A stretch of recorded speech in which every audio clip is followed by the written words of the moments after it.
भजन बिन सांसा जावे से सब रेत नाम व्यर्थ। कितनी श्वासा हमारी व्यर्थ जाती है, कभी कैलकुलेशन किया? 21,600 24 घंटे में हमारी 21,600 जा रही है। इसका मतलब हमारे श्वासा के अकाउंट से रोज 21,600 श्वासा कम हो रही है। बैलेंस कितना है हमारा? हमारा बैलेंस है 77 करोड़ 76 लाख श्वासा।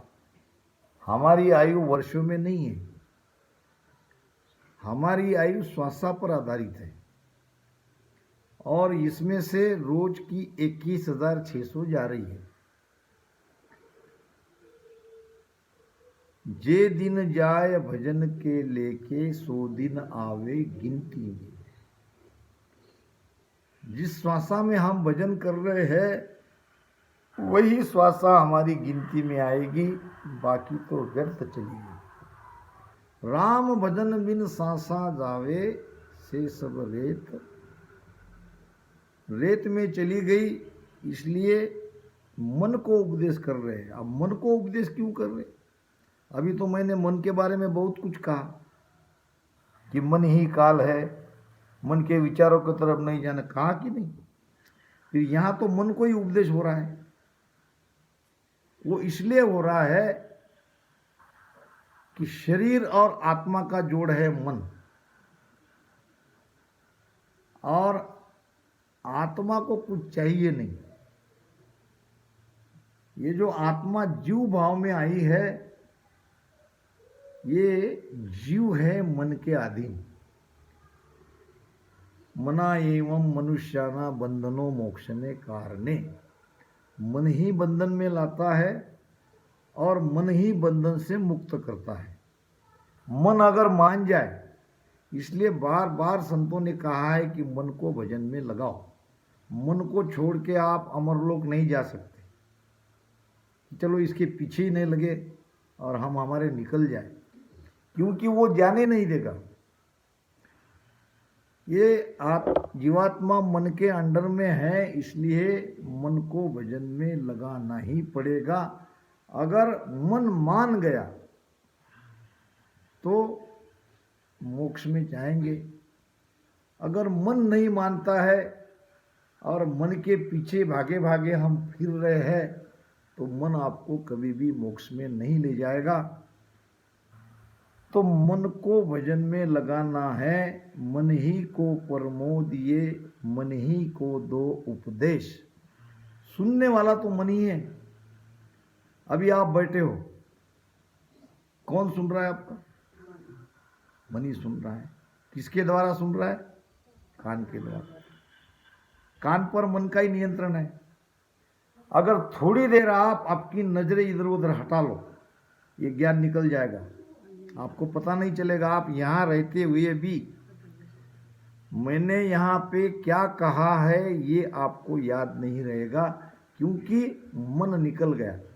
थोड़ी देर के लिए ही सही। अभी जागृत अवस्था में आपका मन आंखों पे बैठा है, इसलिए जो प्रवक्ता है या उपदेश दे रहे हैं उसकी तरफ देखते रहो, तो मन इधर उधर नहीं भागेगा। कुछ न कुछ हाथ जरूर आएगा ज्ञान। और सत्संग के महत्व के बारे में तो आप जानते ही हो।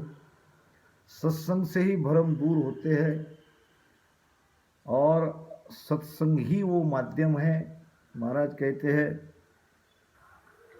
सत्संगत सब में सिर धारा, खान पान बिसरावे सारा, निस दिन जूं सत्संगत होई, पांचू आंग पलटे सोई। सत्संगत सब में सिर धारा। सर्वश्रेष्ठ क्या है? सत्संग। सुत दारा और लक्ष्मी पापी के घर में। सुत बेटा, दारा स्त्री और लक्ष्मी धन। बेटा बेटी स्त्री और धन, ये तो पापी की आदि है। मगर पापी को ये सत्संगत कभी नहीं मिलेगी, उनके कर्म उनको यहां तक नहीं आने देंगे। आप यहां तक पहुंचे हो तो इसमें भी कई जन्म की आपकी पुण्य ही है, तभी आप यहां तक पहुंचे हो। आपके कर्म ने आपको यहां तक आने दिया है। इसका कारण है कि आपके पूर्व जन्म के संस्कार, पूर्व जन्म के शुभ कर्म। कई जन्म शुभ कर्म करे, तब प्रगटे भगत अंकुर। तापीछे कई बरसल, भजन करे भरपूर। भजन करे भरपूर, ज्ञान केवल घट आवे। कई बरस गए ज्ञान, तभे अनभे कह जावे। सुख रामदास अनभे परे, कई बरस लिव ध्यान। ता आगे पराभक्त है, कोई पावे संत सुजान।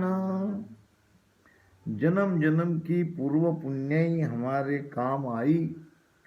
आज हमको सत्संग का लाभ मिल रहा है। सत्संगत और हरि कथा तुलसी दुर्लभ जोय। पापियों को संगत नहीं मिलती है, उनके लिए वो दुर्लभ है और हमारे लिए वो सुलभ है। इसलिए सुलभ है कि हमारे कर्म अच्छे हैं, हमने कुछ सुकृत किया है, तभी हम यहाँ तक आए हैं। तभी हमारे कान पर महापुरुषों के वचन पढ़ रहे हैं।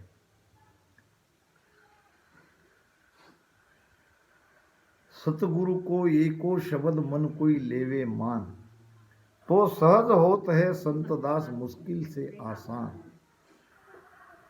कोई न कोई शब्द, कोई न कोई वचन जरूर लगेगा,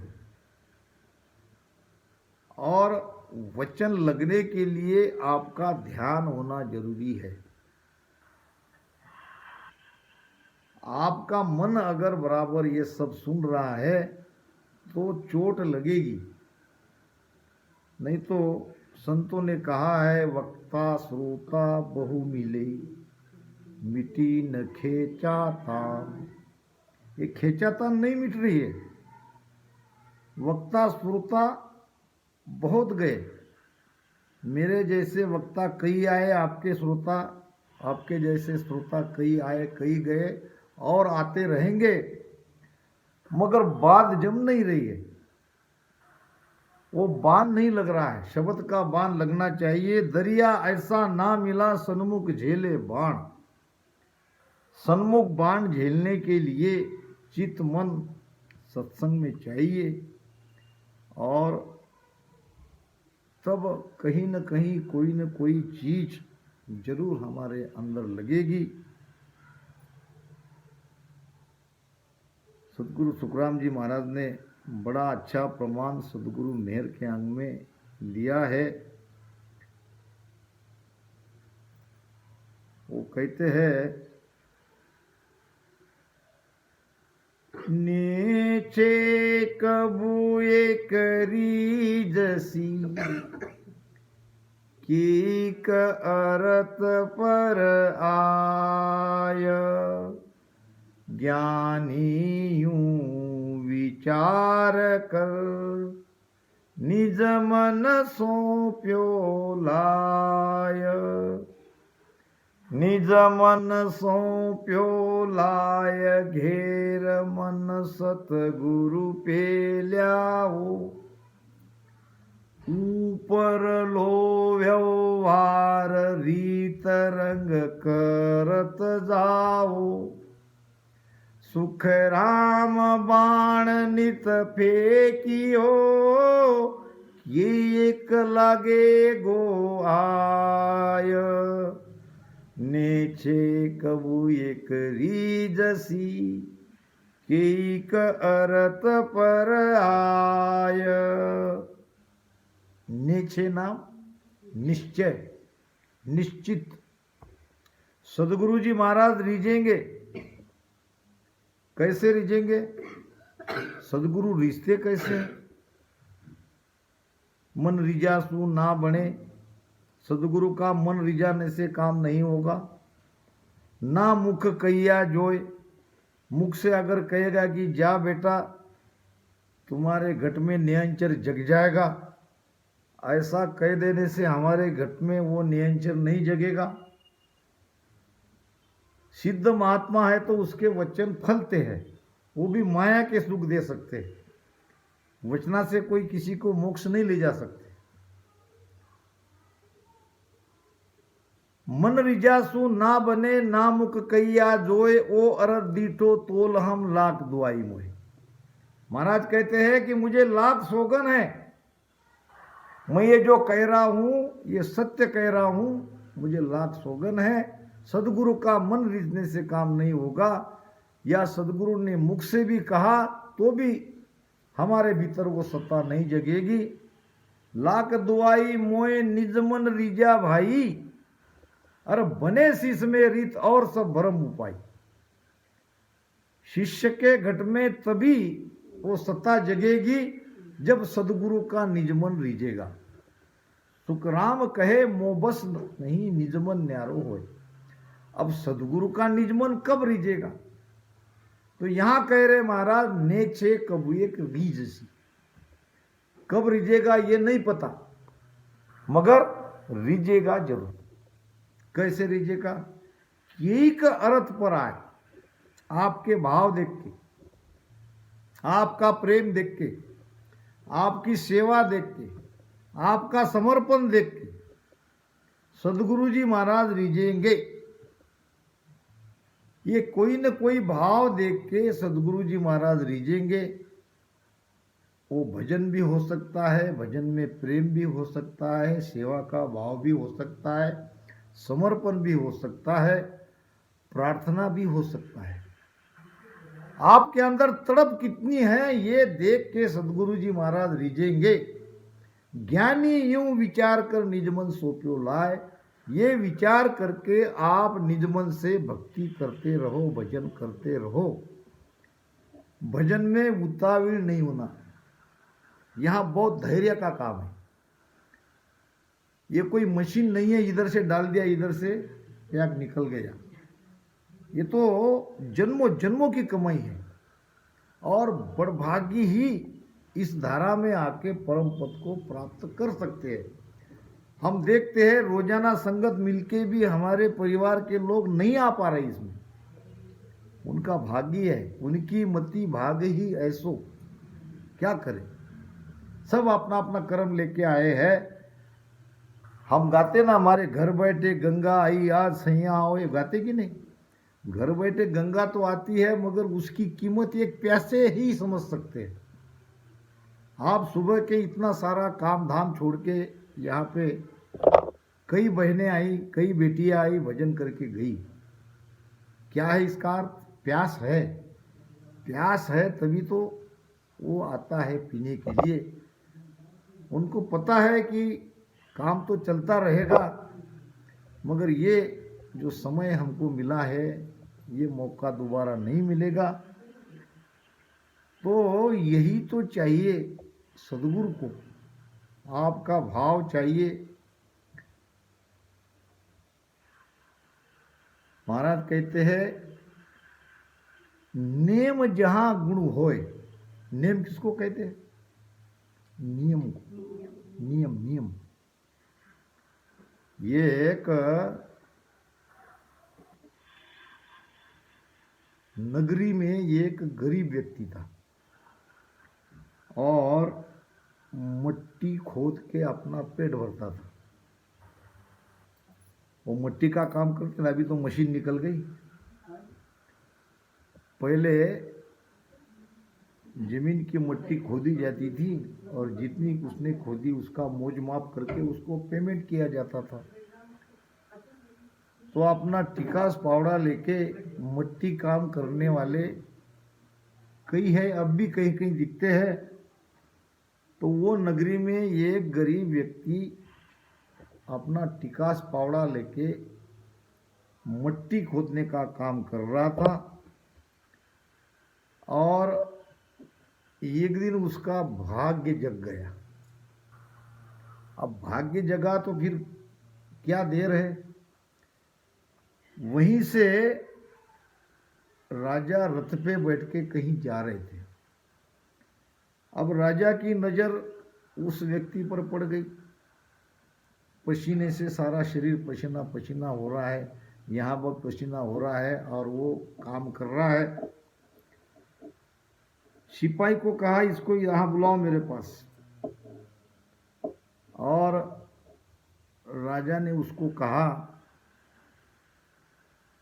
कि कल से तुम्हारा ये काम धंधा सब बंद करो, ये मैं तुम्हें धन की थैली दे रहा हूँ।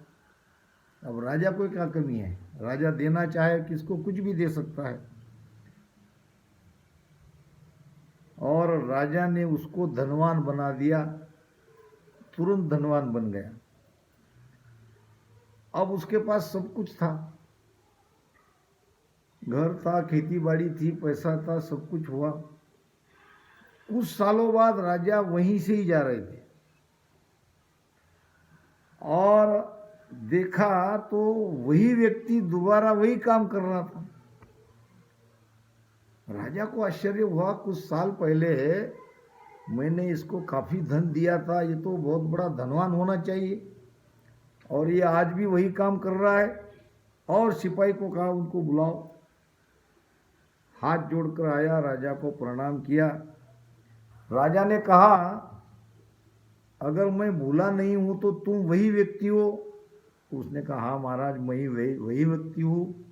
आपने मुझ पर बड़ी दया करी और मुझे काफ़ी धन आपने दिया। तो कहाँ गया वो धन? सब है, बहुत बड़ा मकान मैंने बनाया है, काफ़ी पैसा है, मेरा बिजनेस है, फिर भी आप ये काम कर रहे हो? तो उसने कहा काम को छोड़ूं कैसे?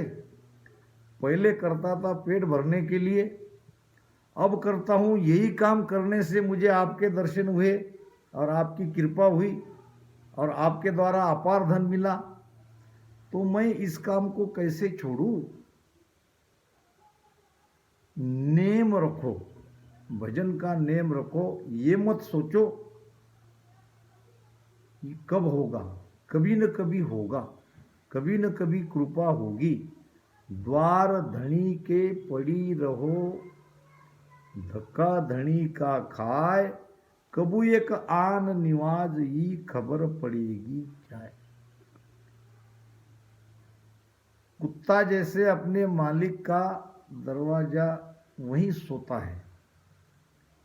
कुत्ता बड़ा ईमानदार प्राणी है और कभी उसको भोजन दिया नहीं दिया, वो अपनी चाकरी जरूर करेगा। वो बराबर जहाँ हमारा घर का दरवाज़ा है बाहर का, वहाँ आपको सोया मिलेगा। कबीर साहब कहते हैं कि उस कुत्ते के जैसे आप धनी के मालिक के द्वार के सामने पड़े रहो। अब मालिक के द्वार के सामने पड़े रहना यानी भजन करते रहना। अब कभी न कभी तो मालिक की नज़र उस पर जाएगी, कभी न कभी तो वो घर में कहेगा कि इस कुत्ते को रोटी खिलाया कि नहीं किसी ने। जब मालिक की नज़र पड़ेगी तो कुत्ते को सब कुछ मिलेगा। तो हम ये जो रिझा रहे हैं परमात्मा को, राम राम राम राम रट रहे हैं, क्या परमात्मा गूंगे बहरे थोड़ी है? वो तो सर्वज्ञ है, वो तो सब देख रहे हैं। समय आने पर उनकी कृपा जरूर होगी। भजन में धैर्य चाहिए, भजन का नियम बनाओ, भजन में प्रेम लाओ, बात बनेगी। नेचे कबू एक रीज सी कई अरत पर आए, ज्ञानी यूं विचार कर निजमन सौंप्यो लाए। निजमन सौंपना यानी भजन करते रहना, निज मन से भजन करते रहना। निजमन सूपो लाए घेर मन सदगुरु पे ले आवो। मन को कैसे घेरा जाता है मैंने 2-3 पॉइंट आपको बताए। अगर ज्यादा मन भगता है तो यहां उसको नासाग्र पे टिकाओ। सदगुरु सुखराम जी महाराज ने सुखविलास ग्रंथ में इसका प्रमाण दिया है। नीरत ने न ठेरावत नासा, सूरत पकड़ तोलत है सासा। नीरत रूपी नेत्र, नीरत रूपी दृष्टि को नासाग्र पे ठहराओ, यानी यहां देखते रहो। आंख मिच के भी देख सकते हो और आधी खुली आधी बंद ऐसे ही देख सकते हो। और देखो कैसे, देखो ऐसे जैसे आप ड्राइवर हो बस के और 100 पैसेंजर आपके बस में बैठे हैं और यह है आपका स्टीयरिंग। ड्राइवर की नजर एक पल के लिए भी इधर उधर गई तो एक्सीडेंट हुआ। यहां से आप एक पल भी इधर उधर गए तो यहां का एक्सीडेंट हो गया, आपका मन भाग गया। थोड़े दिन के प्रयोग में आपको इसके बहुत बढ़िया रिजल्ट आएंगे। कोई 10-15 मिनट आप रोक के देख लो, 15 मिनट का संकल्प करो कि मैं यहां से मेरी दृष्टि को नहीं हटाऊंगा और रचना से राम राम करते रहो। अगर बहुत ज्यादा मन भागता है तो, नहीं तो उसको तो श्वासों में लगाना ही है। जिसका मन भागता नहीं है उसको यहां ध्यान लगाने की जरूरत नहीं है, वो तो दोनों श्वासों में आती जाती श्वास में लगाओ। सूरत पकड़ तोलत है सासा। जब मन आपका यहां टिकेगा तो सुरती श्वासों में लगेगी, श्वासों को तोलेगी। कहाँ तक श्वास जाती है, कहाँ तक नीचे आती है, तोलना मतलब उसको देखना। तोलत सास चले जू चकरी, तापर सूरत लगी जू मकरी। सुरती श्वासा को कैसे तोलती है तो चक्री के जैसी, चक्री जैसे गोल गोल घूमती है कि नहीं, ऐसी हमारी श्वासा नीचे से ऊपर, ऊपर से नीचे, ऐसे यहाँ के यहाँ घूमते रहनी चाहिए। और ये घूमती श्वासा को हमारी सुरती तोलती रहनी चाहिए। और ये कब होगा, मन आपका यहाँ टिकेगा तो। अगर मन यहाँ नहीं टिकेगा तो ये नहीं हो पाएगी, यानी कठिनाई होगी, बहुत देर के बाद होगी। तोलत सांस चले जू चकरी, तापर सूरत लगे जू मकरी। मकरी जानते हो, वो तार निकालती है, जाली निकालती है और जाली पे वो चलती है। यानी श्वासा रूपी तार पर ये सूरत रूपी मकड़ी चलेगी।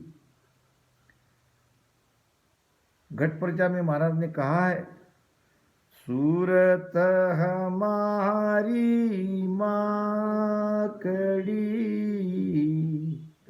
तार हमारा सांस, मन पवना घर लाय कर, सुख देव चढ़ा आकाश राम जी, सुख देव चढ़ा आकाश। सूरत हमारी माकड़ी, सुरती ये माकड़ी है और तार हमारा सांस, ये सांसा है, आती जाती सांसा है तार। और फिर कैसे चढ़ना है पीछम के रास्ते से, मन पवना घर लाए कर। मन को छोड़ के आप ऊपर नहीं चढ़ सकते। घर नाम घट, घट में भेद में मन और पवन को लाकर महाराज कहते हैं कि मैं आकाश में चढ़ा, पीछम के रास्ते से बंकनाल से चढ़ा, हमें भी वैसे ही चढ़ना पड़ेगा, वही काम हमें करना पड़ेगा। तोलत सास चले जू चकरी, तापर सूरत लगे जू मकरी। मनवा करे पवन सुमेला, सूरत सबद दोनों हुए भेड़ा। जिसकी चाहना थी वो बात अभी बन जाएगी। अगर मन श्वासा में लग जाएगा तो सूरत शब्द के साथ लग जाएगी। सूरत शब्द मन पवन चारों इकट्ठा होते ही ये भक्ति आगे बढ़ेगी। इसलिए भेद के बारे में जानो, भेद को समझो। तो आगे कहते महाराज, ऊपर लो व्यवहार रीत रंग करत जाओ। अब ऊपरला व्यवहार क्या है? ऊपरला व्यवहार है वाणी पाठ, आरती, रोजाना दैनिक हमारा जो क्रम है ये करते रहो, ये बहुत जरूरी है। संध्या आरती होनी चाहिए, सुबह वाणी का पाठ होना ही चाहिए। इससे बहुत जल्दी मन भजन में लग जाएगा और अधिक के कर्म नहीं बनेंगे। ये सब हमको करना पड़ा है, जो हमारे संतों ने जो रीति अपनाई है उसी रीति से हमको जाना पड़ेगा। ऊपर लो व्यवहार रीत रंग करत जाओ, सुखराम बाण नित फेंकियो। बाण फेंकने का मतलब क्या है? जैसे कमान से पहले बाण छोड़ती कि नहीं, ऐसे तो इस तरह से आप निरंतर प्रेम पूर्वक भजन करते रहो। यही है बाण नित फेंकना। ये एक लागे को आए, कोई न कोई दिन, किसी न किसी समय आपके अंदर गुरु महाराज की सत्ता जगेगी। आपका सारा रोम रोम रग रग में वो नाम का संचार होगा। आपकी आंखों में आंसू की धारा बहने लगी। आपके अंदर इतना प्रेम आएगा, इतना प्रेम आएगा। सुबह बैठी थी ना वो लड़की, आप तो सब भजन में थे, वो उसको उतान पात बंद लगा था और एक दिन में तो बंद खुलेगा नहीं, फिर काफी हद तक उसको आज ठीक लगा।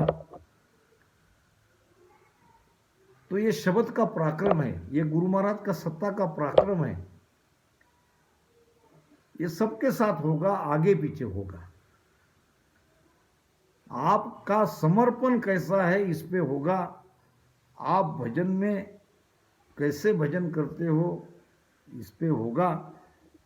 तो इसको कहते हैं बाण फेंकना।